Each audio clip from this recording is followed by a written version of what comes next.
ಮಂಗಳೂರು ತಾಲೂಕಿನ ಕುಳಬೂರು ಗ್ರಾಮದ ಬೊಳಿಯಾದ ಪ್ರೇಮ ಪೂಜಾರಿ ಹಾಗೂ ಪ್ರಕಾಶ್ ಪೂಜಾರಿಯವರ ಮಗಳು ಮೂಡುಬಿದ್ರೆ ಆಳ್ವಾಸ್ ಕಾಲೇಜಿನ ವಿದ್ಯಾರ್ಥಿ ಪ್ರತೀಕ್ಷಾ ಅವರು 2024 ನವೆಂಬರ್ 1 ರಿಂದ 25 ರವರೆಗೆ ಉತ್ತರ ಪ್ರದೇಶದ ಆಗ್ರಾದ ಎಎಟಿಸಿಯಲ್ಲಿ ನಡೆದ ರಾಷ್ಟ್ರಮಟ್ಟದ ಪ್ಯಾರಾ ಜಂಪ್ ಕ್ಯಾಂಪ್ ಅನ್ನು ಯಶಸ್ವಿಯಾಗಿ ಮುಗಿಸಿದ ಅಪ್ಪಟ ಗ್ರಾಮೀಣ ಪ್ರತಿಭೆ.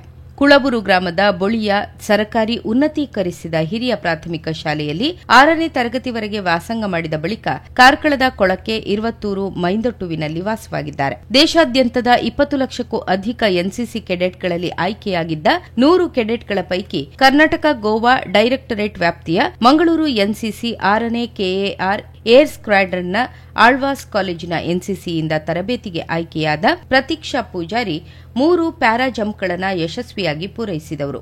ಪ್ರತಿದಿನ ರನ್ನಿಂಗ್, ಪುಲ್-ಅಪ್, ಪುಷ್-ಅಪ್ ಸೇರಿದಂತೆ ಸತತ ಪರಿಶ್ರಮ, ಕಠಿಣ ತರಬೇತಿ ಮತ್ತು ದೈಹಿಕ ಕ್ಷಮತೆಯನ್ನು ಬಯಸುವ ಪ್ಯಾರಾ ಜಂಪ್ ಸುಲಭದ ಕೆಲಸವಲ್ಲ.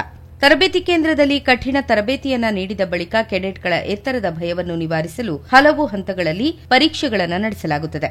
ಕನಿಷ್ಠ 30 ಅಡಿ ಎತ್ತರದಿಂದ ಪ್ರಾರಂಭವಾಗುವ ಹಂತದ ಪರೀಕ್ಷೆಗಳ ಬಳಿಕ 1250 ಅಡಿ ಎತ್ತರದಿಂದ ಪ್ಯಾರಾ ಜಂಪಿಂಗ್ ಪರೀಕ್ಷೆ ನಡೆಸಲಾಗುತ್ತದೆ. ಹೀಗೆ ವಿವಿಧ ಹಂತದ ಪರೀಕ್ಷೆಗಳನ್ನೆದುರಿಸಿ 3 ಪ್ಯಾರಾ ಜಂಪ್ ಪರೀಕ್ಷೆಗಳನ್ನು ಯಶಸ್ವಿಯಾಗಿ ಮುಗಿಸಿದ ಹೆಮ್ಮೆ ಪ್ರತೀಕ್ಷಾ ಅವರದು. ಬಾಲ್ಯದಿಂದಲೇ ಸೇನೆಗೆ ಸೇರಬೇಕು ಎಂಬ ಆಸೆ ಚಿಗುರಿದ್ದು ಪ್ರತೀಕ್ಷಾ ಅವರ ಅಣ್ಣ ಪ್ರಜ್ವಲ್ ಅವರಿಂದ. ಪ್ರಜ್ವಲ್ ಪೂಜಾರಿ ಸೈನಿಕನಾಗಿದ್ದು ನನಗೆ ಸ್ಫೂರ್ತಿ ಎನ್ನುತ್ತಾರೆ ಪ್ರತೀಕ್ಷಾ.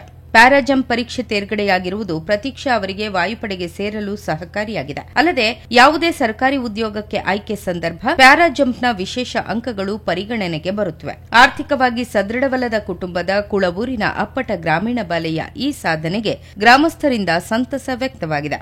ಶಾಲೆಗೆ ಹೋಗುವಾಗ ನಡೆದುಕೊಂಡು ಕೆಲವೊಮ್ಮೆ ಓಡುತ್ತಾ ಹೋಗ್ತಾ ಇದ್ದೆ. ಆಗಿನ ಅಭ್ಯಾಸ ನನಗೆ ಪ್ರಯೋಜನಕ್ಕೆ ಬಂತು. ನಾನು ತರಬೇತಿಗೆ ಹೋಗುವ ವೇಳೆ ಮನೆಯವರಿಗೆ ಸ್ವಲ್ಪ ಭಯ ಇತ್ತು, ಆದ್ರೆ ಈಗ ತುಂಬಾ ಖುಷಿ ಪಟ್ಟಿದ್ದಾರೆ ಎನ್ನುತ್ತಾರೆ ಪ್ರತೀಕ್ಷಾ ಪೂಜಾರಿ.